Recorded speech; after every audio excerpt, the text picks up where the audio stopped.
Welcome friends. আমরা জানি DA মামলা রাজ্য সরকার গত 3 নভেম্বর 2022 সুপ্রিম কোর্টে গেছে এবং তারপরেই বেশ কিছু চ্যানেল বা বিভিন্ন জায়গায় আমরা শুনতে পাচ্ছিলাম যে সূত্রের খবর সম্ভাব্য শুনানির তারিখ সোমবার অর্থাৎ আগামীকাল।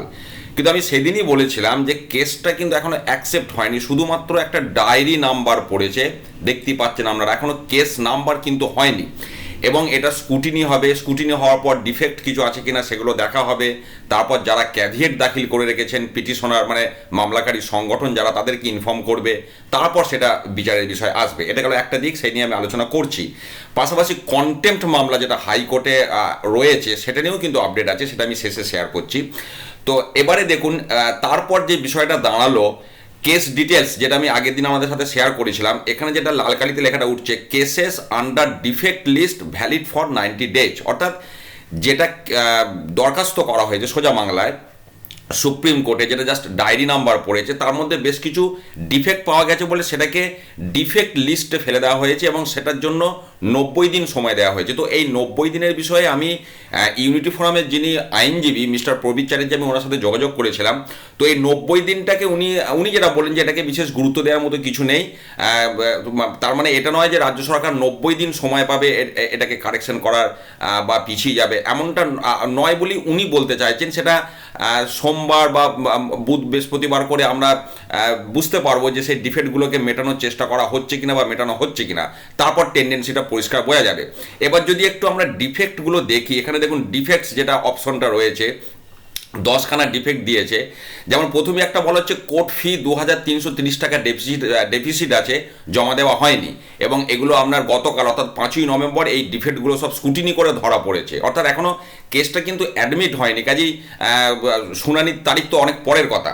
তারপরে যেটা বলছে সামথিং কিছু একটা জিনিস নট ফাইলড, এটা ফাইল করা হয়নি। এবং আমি আরও একটা বিষয় শুনলাম, এখানে যে কেসের ডিটেলসটা মানে যে হেডিংটা আছে, the state of West Bengal versus confederation of state government employees, এখানে নাকি আদার্স শব্দটা যোগ করা হয়নি, এটা একটা বিষয়। এটাও আমি অন্যতম একজন পিটিশনারের কাছ থেকে শুনলাম, কারণ আপনারা জানেন যে এই মামলাটা শুধুমাত্র একটি সংগঠন করেছে এমনটা নয়, এখানে আদার্স শব্দটা নাকি থাকতে হতো। পাশাপাশি এটাও শুনলাম যে এখানে যে দুটি কেসকে নিয়ে আপনার এখানে সুপ্রিম কোর্টে চ্যালেঞ্জ করা হয়েছে, একটা হচ্ছে 22 তারিখের যে হাইকোর্ট রায় দিয়েছিল সেটা, পাশাপাশি যে রিভিউ পিটিশন হাইকোর্ট যেটা খারিজ করে দিয়েছিল সেটা। কিন্তু যেটা শোনা যাচ্ছে যে নাকি এর সাথে রিভিউ পিটিশনের কোনো কপি নাকি সংযোজন করা হয়নি। আচ্ছা, পাশাপাশি এখানে বেশ কিছু নট ট্যালিড বলছে। আচ্ছা, তারপরে 4 নম্বরে যেটা বলছে অ্যানেক্স P1 ডিম স্মল ফন্ট এলিজিবল, অর্থাৎ কিছু জেরক্স দেওয়া হয়েছে যেগুলো আবছা বা ছোট ছোট অক্ষরে লেখা, অস্পষ্ট, কাজে সেটাকে ঠিক করতে বলা হচ্ছে। তারপরে ফাউন্ড সাম ভার্নাকুলার পোর্শন, অর্থাৎ ট্রান্সলেট করতে গিয়ে কিছু ভাষাগত সমস্যা রয়েছে, রিকোয়ার্ড টাইপড কপি, অর্থাৎ টাইপ করে যে কপিটা সেটা চাইছেন ওনারা, বেশ কিছু রয়েছে।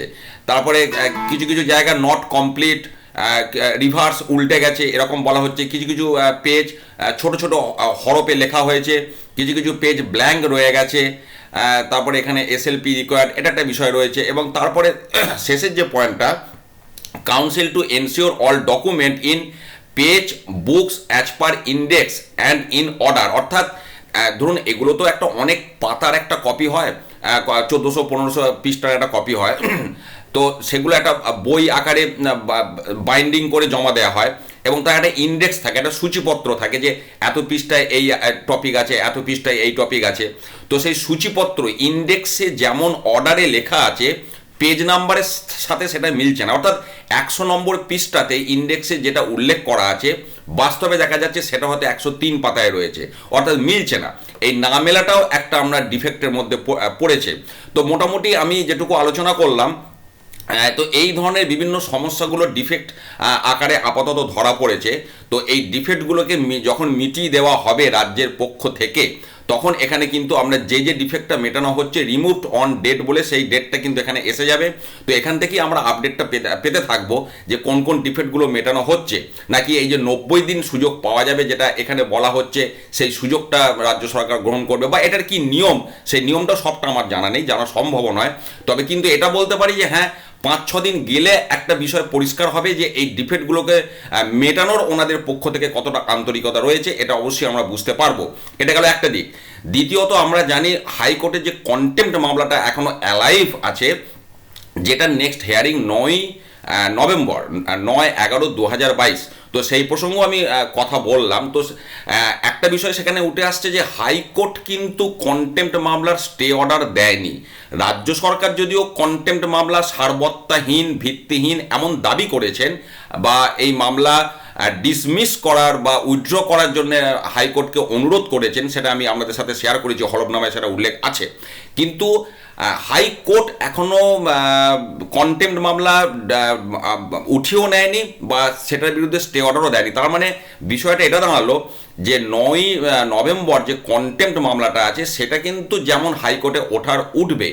এবার সেখানে রাজ্য সরকার হয়তো বলতে পারে আমরা সুপ্রিম কোর্টে গেছি, সেখানে কি জাজমেন্ট হয় সেই নিয়ে আমরা দেখে তারপর করব, বা হাইকোর্ট নিয়ম অনুযায়ী যেটা হবার সেটা হবে। কিন্তু সুপ্রিম কোর্টে গেছে মানেই যে হাইকোর্টে কন্টেম্প্ট মামলাটা উঠবেই না, এটা কিন্তু বিষয়টা নয়। কন্টেম্প্ট মামলা উঠবে, ওটার পর সেখানে এবার দুই পক্ষের কথা শোনার পর হাইকোর্ট যেটা সিদ্ধান্ত নেবে বা যেটা বুঝবেন সেই মোতাবেক কাজ হবে। তো এই হচ্ছে আপাতত বিষয়। এবং আমাকে প্রবীরবাবু যেটা জানালেন যে হয়তো সুপ্রিম কোর্টের যিনি লয়ার ওনাদের পক্ষে আছেন তার কাছ থেকে যেটুকু খবর পেয়েছেন যে এই ডিফেক্টগুলো, ওই যে 90 দিনের বিষয়টা, এটা অতটা সেভাবে উনি দুশ্চিন্তা করতে বারণ করেছেন আপাতত। এবং ওনার যেটা আশা বা যেটা উনি সুপ্রিম কোর্টের তরফ থেকে ওনাদের লয়ারের মাধ্যমে খবর পেয়েছেন যে সোমবার বা বুধ বৃহস্পতিবারের মধ্যে হয়তো এই ডিফেক্টগুলোকে মিটিয়ে নেওয়া হবে। এবং এই ডিফেক্টগুলোকে মিটিয়ে নেওয়ার পর স্কুটিনি হবে। আমি আবার বলছি, সুপ্রিম কোর্টে টোটাল বিষয়টা স্কুটিনি হবে। স্কুটিনি হওয়ার পর যখন দেখা যাবে যে হ্যাঁ এটা এরর ফ্রি হয়েছে, তখন সেটা বিবেচনা হবে যে এই মামলাটা গ্রহণযোগ্য কিনা। আগে এটা বিবেচনা হবে। গ্রহণযোগ্য হলে তখন মামলাকারী বিপরীত দিকে যে সমস্ত সংগঠনগুলি ক্যাভিয়েট দাখিল করে রেখেছেন, আপনারা জানেন সেই ক্যাভিয়েটেরও এখানে আপনার অপশন আছে। এই যে ক্যাভিয়েট কারা কারা দাখিল করে রেখেছে আমি আগে আপনাদের সাথে শেয়ার করেছিলাম। মূলত 3টি সংগঠন এবং একজন ব্যক্তিও সংগঠনগুলি এখানে মূলত আছে। তো তাদেরকেও ইনফর্ম করা হবে যে হ্যাঁ এই মামলাটা উঠতে চলেছে বা এই বিষয়। কারণ আপনারা জানেন ক্যাভিয়েট দাখিল করার উদ্দেশ্যই হচ্ছে যাতে করে এক পক্ষের কথা অনুযায়ী সুপ্রিম কোর্ট যাতে না সিদ্ধান্ত নেন। তো যখন মামলাটা অ্যাকসেপ্ট হবে তারপর যারা যারা ক্যাভিয়েট দাখিল করেছেন প্রত্যেককে ইনফর্ম করা হবে এবং শুনানির দিন ধার্য হবে, তারপর শুনানি হবে। এই হচ্ছে মোটামুটি প্রক্রিয়াটা।